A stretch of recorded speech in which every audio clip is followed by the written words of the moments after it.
To make the bind-off edge more rounded and keep it from stretching out, we start with 2 preparation rows. These rows are very simple. We knit all knit stitches, and because in most cases the ribbing pattern starts with a knit stitch, so we knit the 4th stitch, and then we slip all purls with the yarn in front of the work. So we bring the yarn to the front and slip the purl stitch purl-wise, inserting the right needle into the stitch from right to left, like this.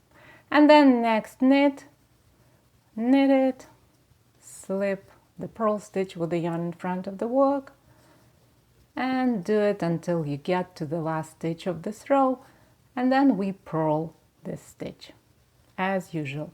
And it doesn't matter whether you hold yarn in your right hand or your left hand, the process is exactly the same.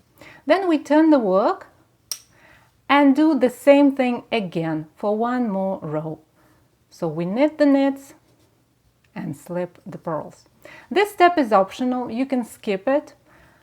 If you don't want to make the edge rounded, want it more flat, and if you need the edge to be super stretchy. So then you don't work these preparation rows.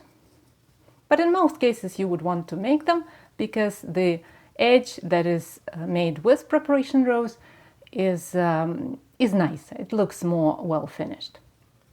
So we come to the last stitch and we purl this stitch. Then we cut the yarn, leaving a tail that is at least 3 times as long as the length of the bind-off edge, and thread this tail into a wool needle. To make it easier for you to see every step of the process, I'm going to use yarn in a contrasting color as my yarn tail. The easiest way to make tubular bind-off is to take advantage of a simple fact that the stitches that show as purls on one side of the work show as knits on the other side. So instead of remembering how to join knits to knits and purls to purls, we're gonna only think about joining knits to knits, but we're gonna rotate the fabric around the knitting needle to see those stitches as knits on the other side of the work. Here's how it happens.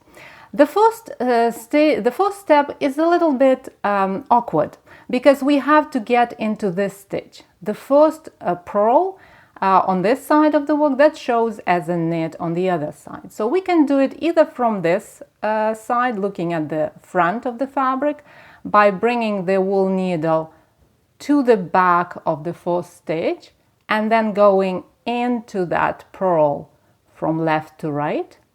I told you it's a little bit awkward. Or we can rotate the fabric around the needle right away, so we ignore this purl and go into that stitch that shows as knit over here and insert the needle right in there from back to front. So either way works great, either way gives you the same result. And then we pull the yarn through, all the way through. Why do we need to do that? To make sure the right hand corner of the edge is nicely shaped. That's why. And then we start a very simple process. We go into the first knit stitch from front to back, and while this stitch sits on the needle, it's going to be left to right, or front to back, because you might be using a different knitting style. So front to back is a more reliable way to put it. Slip the stitch off the knitting needle. Slip the next stitch off the knitting needle, because we already worked it. It's not going to unravel because it has the yarn in it already. And then we go back to front, right to left in this case, into the next knit stitch. So we join the first pair of knits. Then we slip this stitch off and pull the yarn through. But we don't pull it too tight.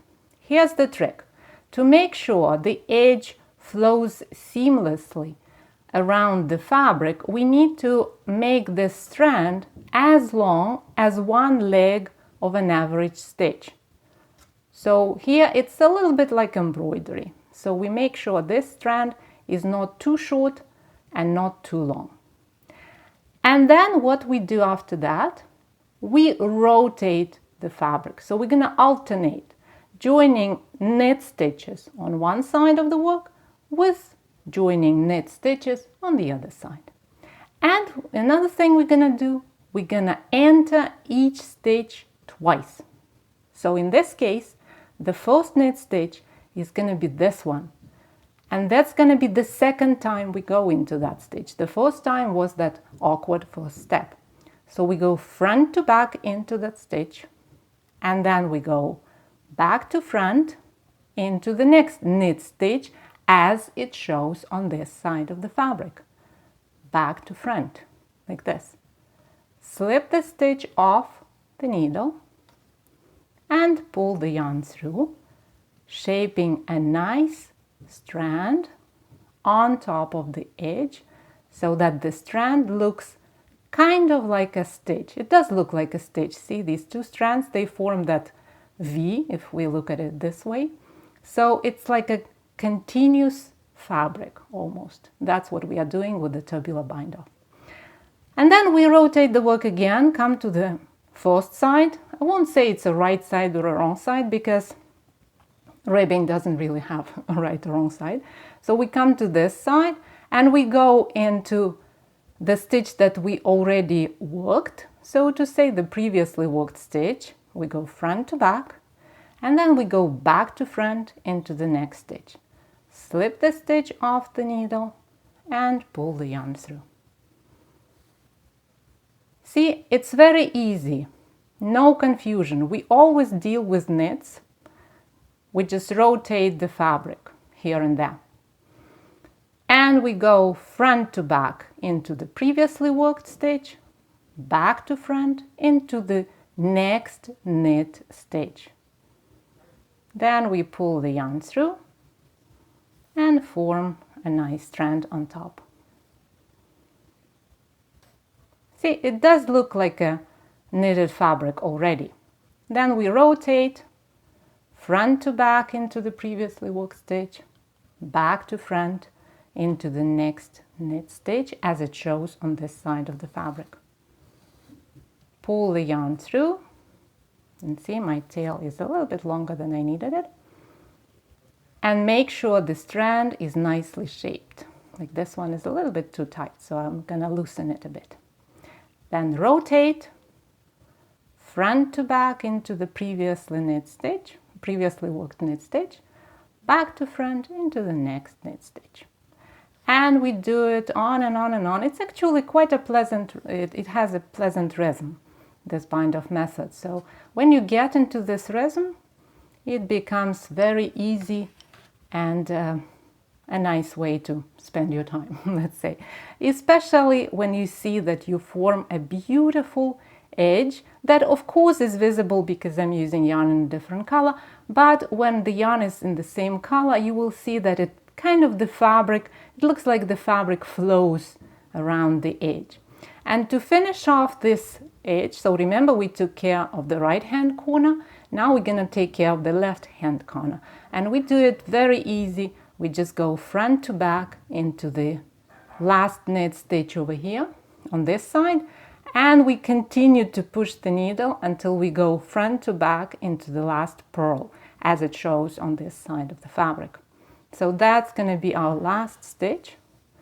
Pull the yarn through, and then while you have the tail on the wool needle already, you can easily hide it inside this edge, and then your edge will be all finished. So what do we get? We get a nice look. It's invisible, it's very professional, well-finished look. Because we did those two preparation rows, you see that the edge is kind of rounded because that's those two rows, they form kind of a little tube, and that's what basically gives the name to this method. It's tubular bind-off. That's because of that tube. And when it comes to elasticity, the fabric is very elastic, but those strands that are made by the slipped purls in the preparation rows, they will keep the fabric from stretching out of shape. But again, if you are after extreme elasticity, then skip the preparation rows. If you find this tutorial helpful, please subscribe to my channel and click the bell icon to be notified every time I publish a new video. Happy knitting, my friend. I'll talk to you in the next tutorial.